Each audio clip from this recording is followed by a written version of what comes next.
start with 2 reviews first. Before getting into everything else, yes, I'm gonna be going on some shit that I probably should leave buried, but fucking I'm bored.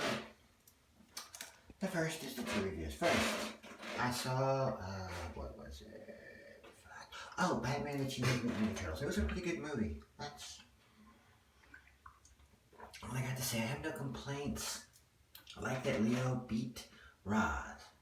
Because Leo is that good of a martial artist, especially when he stops worrying about everyone else. Because I guess he has that kind of like big brother mentality. He's the oldest and he has to worry about his older brothers.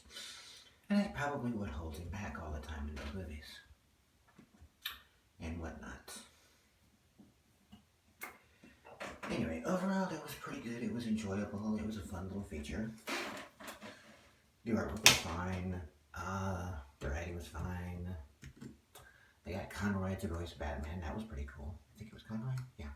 Had a funny scene where they had Batman say Cowabunga to surprise the Shredder. Oh yeah, there was a bunch of fights between Batman and the Shredder. First one, the Shredder won. The second one, Batman won.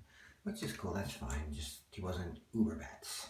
We finally had someone of his level that could whoop his ass. And he did. And yeah, it came down to the last fucking move. But it still happened. And I like that. That's, I'm sorry, but surprise.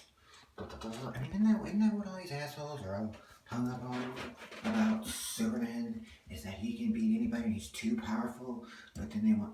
Anyway, I'm not complaining about Batman today. I'm just pointing out the oddness of that. And I enjoyed this little movie and I can't wait to see the next one. Oh, yeah, I got a new dress. Woohoo. On to the next one, Batman Hush. That was actually pretty good.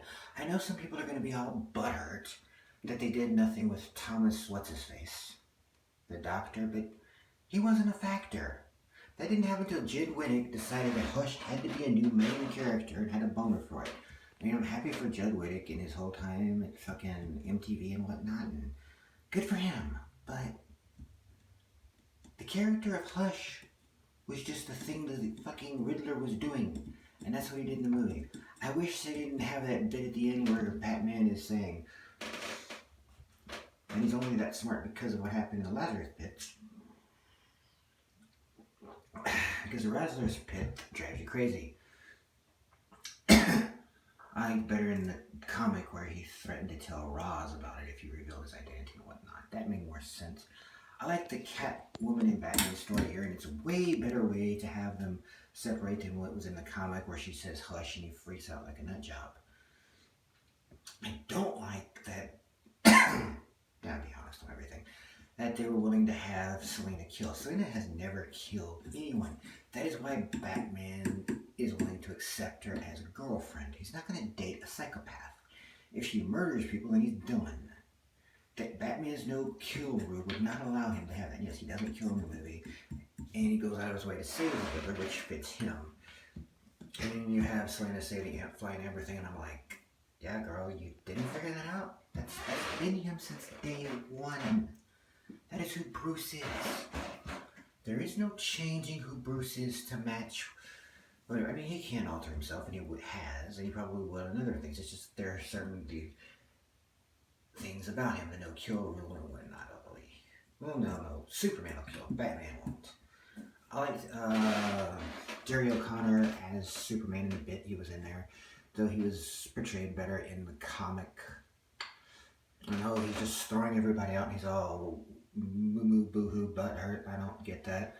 I don't think anyone gave them the memo that this is supposed to be post-crisis, what everybody calls John Byrne, but was really Jerry Ordway's Superman, because Jerry had a lot longer time on the character. So to me, it's the Jerry Ordway Superman, but everybody wants to call it the John Byrne, because John Byrne started it for a little bit, but Ordway and others took the ball and ran. You could call it the Marv Wolfman Superman if you're going that way, because he started the concepts. The Luthor idea was technically his. Of course, it was for something else, but anyway, doesn't matter. They did well here. Luthor's little bit in this was fine, even though, yeah, Bats really would kind of be a dick. It's Bats. he actually, strangely enough, would have probably got better treatment from Superman. Even though he is like Superman's greatest enemy, but Superman can let shit go, even though he didn't in this movie. He kind of freaked out.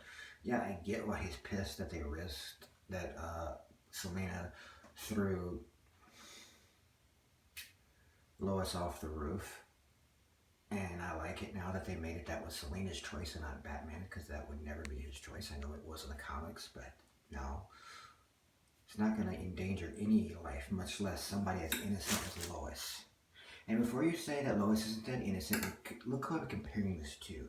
Joker, Riddler,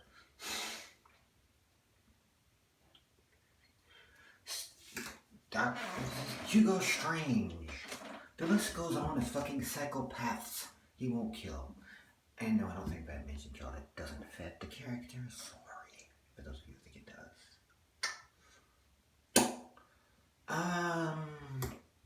I think they did a pretty good job with the character overall, and the storytelling was pretty well done in this particular story. I like the romance between Bruce and Helena. I don't know why they didn't have nudity. I mean, if you're gonna run around and have like blood, guts, cursing your head off, just go for it. Maybe that's the Sony thing now, which is another reason why I don't really give a shit about Sony at this moment. And other than Spider-Man, I'm probably not gonna watch much of their shit. And Spider-Man, well, the Rock stuff I'll watch just because, yeah, and the Jumanji thing, that's mainly because I like the Rock. But the company of Sony has gotten a little bit too SJW. They may have backed out of it, we'll see. I'll wait and see how the version of Cyberpunk for the PlayStation goes. So I do find it irony that that's the thing to the back and all this shit no one cares about is pushed forward. There's all this other shit they're pushing forward, but they got that to the back. Kinda strange. Here's a video game with Keanu Reeves in it. No, let's push this other game no one gives a shit about. No one will play about it in like a month or two. Okay. Whatever. But anyway, like I said, Hush was well done. The storytelling was well done. Why he did everything was well done. I don't know why they digged up the grave of Thomas, other than to throw you off and to think that they were doing the thing from the comic where Thomas was the bad guy. Even though he wasn't actually the bad guy, he was just, what is the word for it? A scapegoat. Basically, he was evil enough so the Riddler used him to play Hush so he could be in prison the whole time. But then we get the new thing that he's actually not Hush. Alright, peace.